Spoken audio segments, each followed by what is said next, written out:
মহান শিক্ষক দিবস উপলক্ষে আমার নিবেদন। আমি একলব্য বলছি।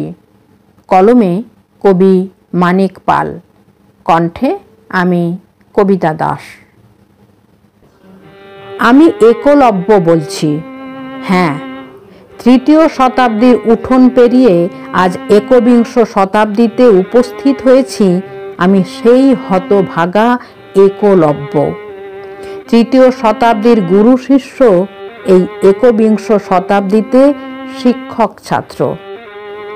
আমার পরম শ্রদ্ধেয় গুরু দ্রোণাচার্য, আজ আমি অবতীর্ণ হয়েছি আপনাকে কয়েকটি কথা বলার জন্য। সেদিন আমি আপনার শিষ্যত্ব গ্রহণ করতে গিয়েছিলাম। আমি আপনার কাছে শিক্ষা গ্রহণ করতে চেয়েছিলাম, কিন্তু দুর্ভাগ্যক্রমে আমাকে ম্লেচ্ছ জাতিতে জন্মের অজুহাত দিয়ে আপনার শিষ্য হিসেবে গ্রহণ করেননি। কিন্তু আমি মনে মনে আপনাকে আমার গুরুর আসনে স্থান দিয়েছিলাম। আপনার মৃন্ময় মূর্তিকেই সামনে রেখে আমার সাধনা করে চলেছিলাম। অবলীলায় আপনি যখন জানতে পারলেন আমার পারদর্শিতার খবর, তখন আপনি আঁতকে উঠেছিলেন। কারণ আপনি তো শুধু পাণ্ডুপুত্র অর্জুনকেই বীর এবং মেধাবী হিসেবে তৈরি করতে চেয়েছিলেন, এবং সেটাই ছিল রাজনির্দেশ। আপনি কৌশলে আমাকে শিষ্য হিসেবে গ্রহণ করলেও গুরুদক্ষিণার নামে আমার অঙ্গুষ্ঠ চাইলেন। আমি সম্মানের সাথেই আমার অঙ্গুষ্ঠ কর্তন করে আপনাকে গুরুদক্ষিণা প্রদান করেছিলাম। আপনার উদ্দেশ্য সফল হলেও আমি নিষ্ক্রিয় হয়ে গেলাম। আমি আর আমার সাধনায় সফলতা পেলাম না। বিশ্বাস করুন, আমার এক বিন্দু ক্ষোভও সেদিন ছিল না। আমার অবচেতন মন তখন আপনাকে অভিযুক্ত করেছিল কিনা জানি না। আমি জানতাম রাজ আজ্ঞা আপনাকে পালন করতে হয়েছিল। কিন্তু কেন? আপনি কি পারতেন না আপনার আদর্শকে রক্ষা করতে? আপনি পারতেন, কিন্তু পারেননি, কারণ আপনি ছিলেন রাজ অনুগত। পাণ্ডুপুত্র অর্জুন, আপনিও আমাকে সহ্য করতে পারেননি। গুরু দ্রোণ, পাণ্ডুপুত্র অর্জুন, আপনারা যেমন সত্য প্রতিষ্ঠার ব্রতী ছিলেন, তেমনি আমিও সত্যের পক্ষে ছিলাম। কিন্তু আমি হলাম বৈষম্যের নিষ্ঠুরতম শিকার।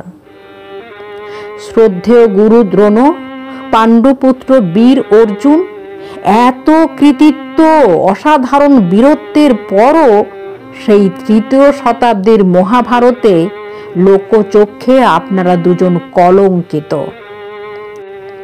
পরম শ্রদ্ধেয় গুরু দ্রোণ, আপনি আমাকে শিষ্য হিসেবে গ্রহণ করলেও আপনার শিষ্যের ভবিষ্যৎ স্তব্ধ করে দিয়েছিলেন।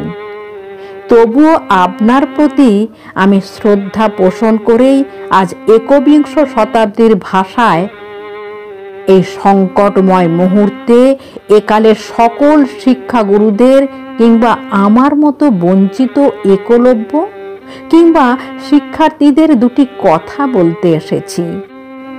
হে সম্মানিত শিক্ষক মণ্ডলী, আপনারা আপনাদের মৌলিক আদর্শকে ধরে রাখুন। আপনারা সমাজের মেরুদণ্ড।